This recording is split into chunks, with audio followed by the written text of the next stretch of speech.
কারা এ আর বি ক্যাটাগরিতে আছে আপনারা কি জানেন? তারাই আছে যারা আসিফ, নাহিদ এদের আশেপাশের লোক। তারা চায় না আমরা একত্রিত হই। আমাদের এখানে সব রিয়েল যোদ্ধা, তারা এই প্রায় 10,000 যোদ্ধাকে সাইড করে দিচ্ছে।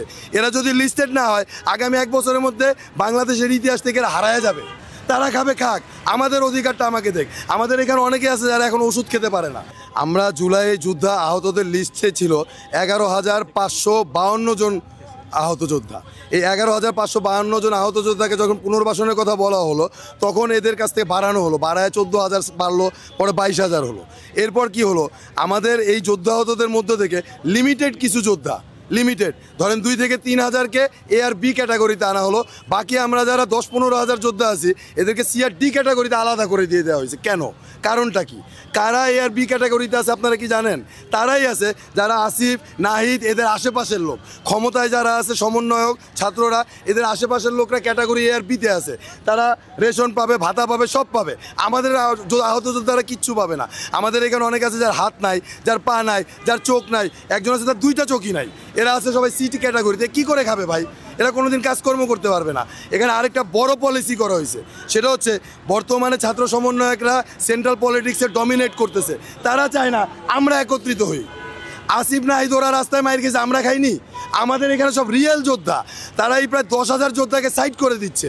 এরা যদি লিস্টেড না হয় আগামী 1 বছরের মধ্যে বাংলাদেশের ইতিহাস থেকে এরা হারায় যাবে। আর এরা যদি হারায় যায়, ইউনিটে হারায় যাবে, তখন তারা রাজনীতি করবে, শোষণ করবে, তাদের বিরুদ্ধে কথা বলার কেউ থাকবে না। আমাদেরকে তারা সরায় দিতে যাচ্ছে, আমরা এটা চাচ্ছি না। আমরা আমাদের স্বীকৃতি চাই, আমরা এই বৈষম্য চাই না। তারা খাবে খাক, আমাদের অধিকারটা আমাকে দেখ। আমাদের এখানে অনেকে আছে যারা এখন ওষুধ খেতে পারে না, তাদের ওষুধের টাকা নেই। সবচেয়ে বড় কথা দেখেন, গতকালকে এখানে সবাই আসছে, গতকাল থেকে আমরা প্রধান উপদেষ্টার সহকারী আসছিলেন, তাদের কাছে বলছে আমাদেরকে পানি দেন, খাওয়ার পানি। তারা বলছে প্রধান উপদেষ্টার কার্যালয়ে পানি নাই। আমরা বৈষম্যের জন্য লড়াই করছি, আমাদের উপরেই বৈষম্য, সবচেয়ে বড় বৈষম্য।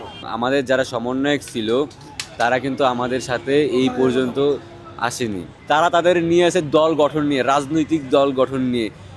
আমাদের যে আমরা ভোগান্তিতে আছি, ট্রিটমেন্ট পাচ্ছি না, আমাদের যে বুলেট গায়ের মধ্যে আছে, ক্যান্সারের দিকে আমরা যে ধেয়ে যাচ্ছি, সেটা কিন্তু তারা কিন্তু দেখতেছে না। আমাদের দেবী মানতেছে না জন্য আমাদের এই জায়গায় আসা, আর আমাদের রক্তের উপর দিয়ে ওরা বসে আছে, এইটুকুই ভাই, আর কিছু না। আমাদেরকে অবহেলা করা হচ্ছে, আমাদের রক্তের উপরে দাঁড়িয়ে আমাদের সাথে বেইমানি করা হচ্ছে। তো আমরা দেখি কতক্ষণ না মেনে থাকে, কারণ আমাদের উপরে সব বর্তমান বাংলাদেশ দাঁড়িয়ে আছে। আমার ভাইরা রক্ত দিয়েছে, আমার ভাইরা অঙ্গহানি হয়েছে, বঙ্গুত্ব বরণ করেছে, চোখে অন্ধ হয়ে গেছে, তাদের উপরে বর্তমান সরকার, বর্তমান দেশ দাঁড়িয়ে 18 কোটি মানুষকে আমরা মুক্ত করেছি। তো এটা আমাদেরকে যেটা আমাদের সাথে করছে, এটা মোটেও আমাদের জন্য কাম্য না। আমরা সবাই অসুস্থ এখানে।